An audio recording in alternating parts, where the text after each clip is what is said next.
It is a summation of more than 20 years of research on one subject, and that is, why do some people do so well in life, while so many more do not?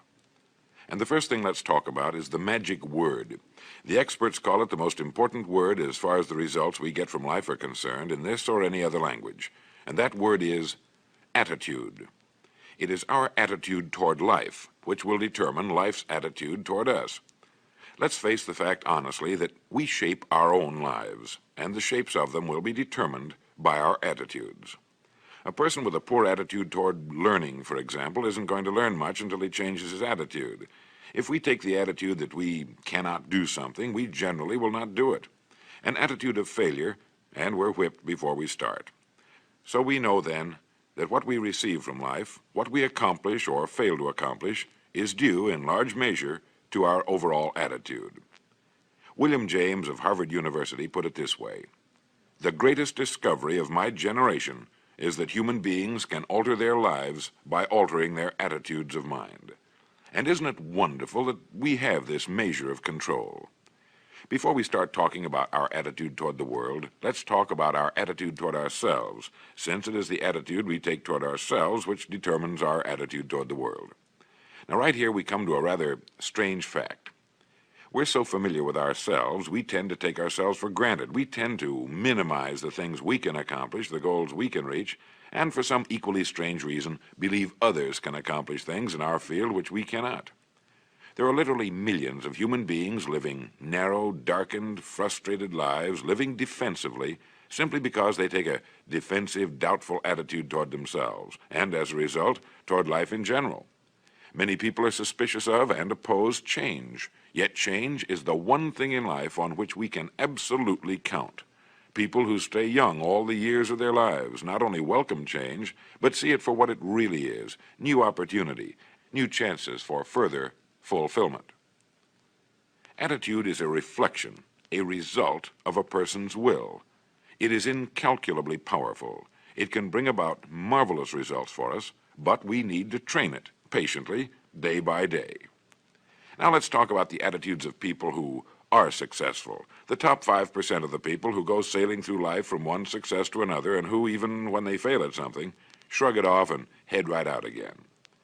No matter who the person is or what he does, men and women in sales, business executives, people in all the professions, wives and mothers, students, top people in the armed forces, public servants, men and women in the service of religion, working men and women in all fields of endeavor, wherever you find a person doing an outstanding job and getting outstanding results, you will find a person with the right kind of attitude.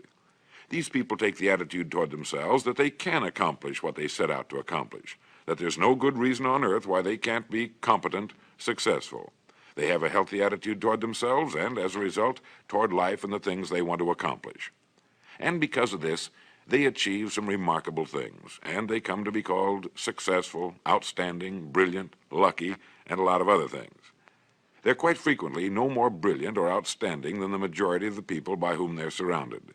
But they did develop the right attitude, and they found their accomplishments not too difficult, and many times surprisingly easy, simply because it seems that so few are really trying, really believe in themselves.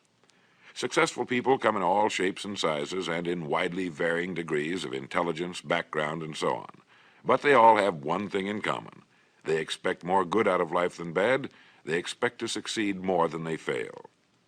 If you want something worthwhile, take the attitude that there are a lot more reasons why you can have it than there are that you cannot, and set out to earn it. Go after it, work at it, ask for it, and 9 times out of 10, you'll get it. Our environment is really a mirror of our mental attitude. If we don't like our environment, we have to change our attitude first. Now, the world plays no favorites. It's impersonal. It doesn't care whether we change or not. Adopting a good, healthy attitude toward life doesn't affect the world and the people in it nearly as much as it affects us. It would be impossible to even estimate the number of jobs which have been lost, the number of promotions missed, the number of sales not made, the number of marriages ruined by poor attitudes.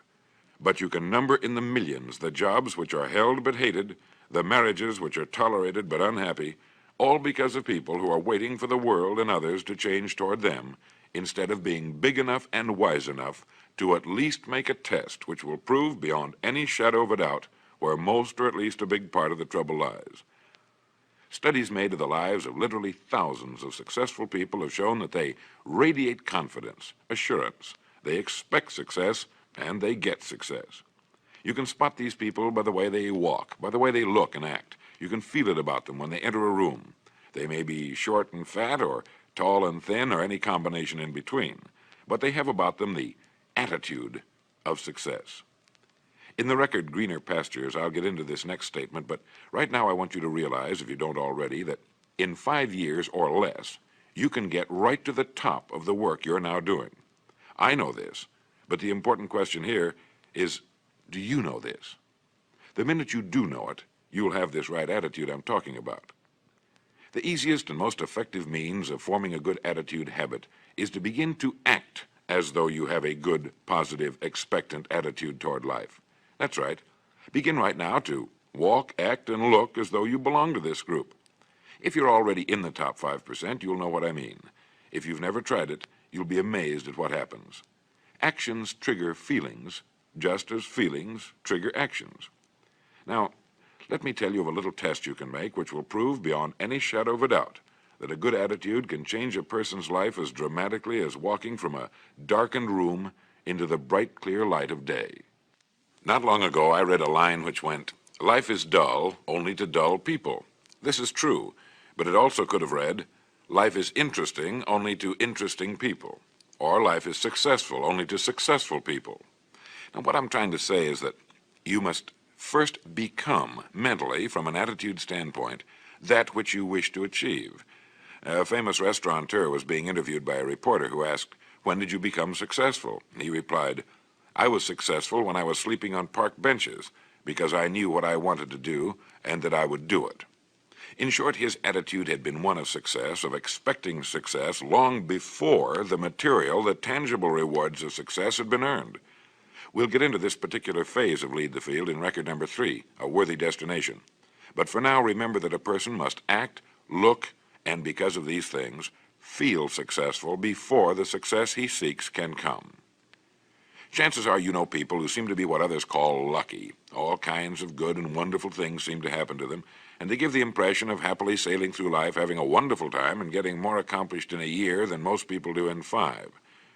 This has been figured out fairly scientifically, and if anyone will conscientiously go about the test I'm going to recommend, and stay with it every day for the next 30 days without fail, that person can join this small, happy, and extremely productive group of people. He'll find himself becoming lucky, as they say, and most of his problems will pretty well take care of themselves. Of this you can be sure. The results will be nothing short of amazing. Now, it makes no difference how good a person's attitude has been in the past. Anything can be improved upon, and it's the small refinements upon something already good that makes it great. So here's the test. For the next 30 days, act toward the world, everything and everyone with whom you come in contact, with the attitude which represents the kind of results you want to achieve. That is, if the result you want is more success in what you're doing, act as though you are already in possession of the success you seek. If you want others to treat you with admiration and respect, treat others with admiration and respect first. Have you ever stopped to think of this? Every human being on earth is the most important human being on earth as far as he or she is concerned. You may never get anyone to admit it, but it's a fact.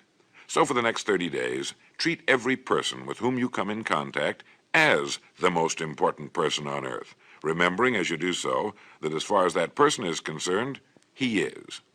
Now, the reason I say treat everyone in this fashion is mainly because this is the way human beings ought to treat each other, and because it will help you form a habit that will bring you amazing and delightful results for the rest of your life.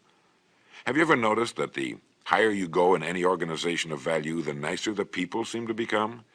You see, the bigger the person, the easier it is to talk to him, to get along with him, to do business with him.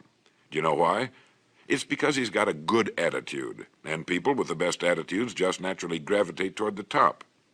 So for 30 days, act toward others and the world at large in exactly the same manner you want the world and others to act toward you.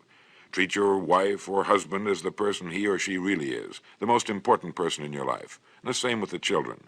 Carry out into the world each morning for 30 days the kind of attitude you would have if you were the most successful human being on earth. And notice how it quickly develops into an habitual attitude.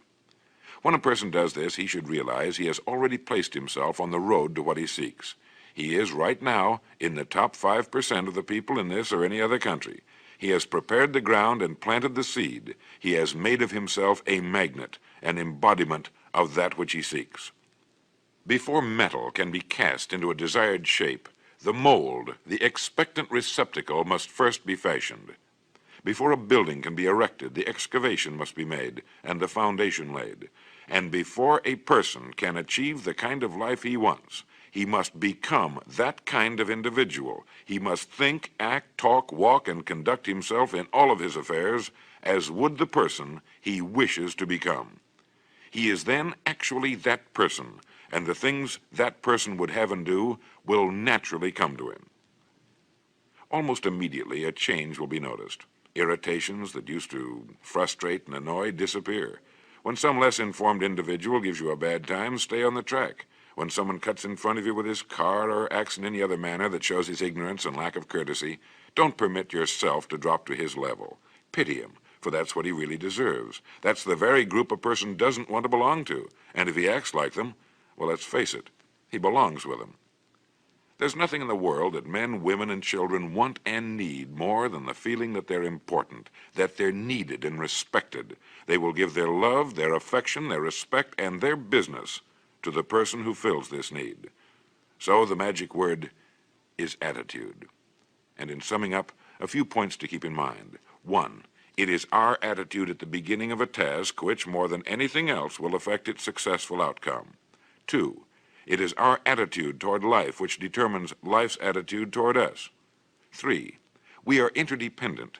It is impossible to succeed without others, and it is our attitude toward others which will determine their attitude toward us. 4, before a person can achieve the kind of life he wants, he must become that kind of individual. He must think, act, talk, walk, and conduct himself in all of his affairs as would the person he wishes to become. 5, the higher you go in any organization of value, the better will be the attitude you'll find. 6, your mind can hold only one thought at a time, and since there's nothing at all to be gained by being negative, be positive. 7, the deepest craving of human beings is to be needed, to feel important, to be appreciated. Give it to them, and they'll return it to you. 8, look for the best in new ideas. As someone said, I've never met a person I couldn't learn something from. 9, don't waste valuable time broadcasting personal problems. It probably won't help you. It cannot help others. 10, don't talk about your health unless it's good.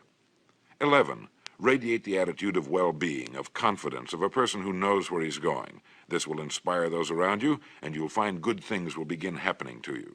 And 12, lastly, for the next 30 days, treat everyone with whom you come in contact as the most important person on earth. If you'll do this for 30 days, you'll do it for the rest of your life. In the next recording, I'll talk to you about greener pastures.